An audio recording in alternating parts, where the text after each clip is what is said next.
Kuya Rab at Dara natagpuan na si Tatay Domingo.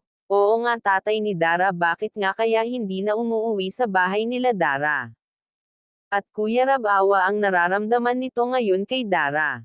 Yan po ang video na pag-uusapan natin ngayon mga kakalingap.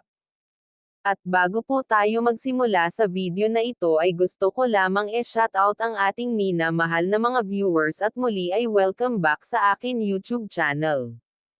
Tatay ni Dara, umalis ito kahit na sana maganda na ang kanyang buhay sa piling ng mga anak natin, hindi ito pumupunta sa bahay ni Dara.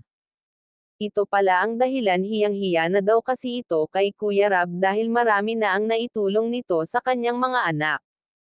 At sa mga sumusuporta sa aking mga video, maraming salamat po.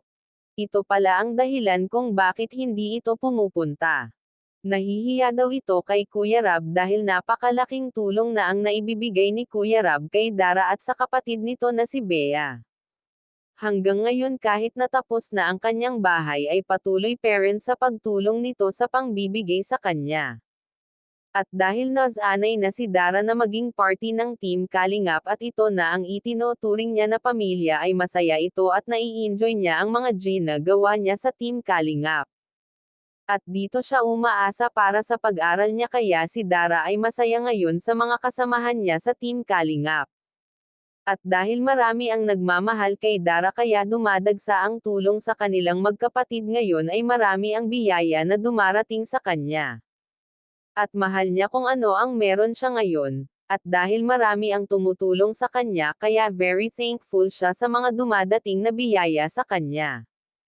Kaya sa part na ito masasabi talaga natin na maswerte itong si Dara dahil naging party siya ng Team Kalingap.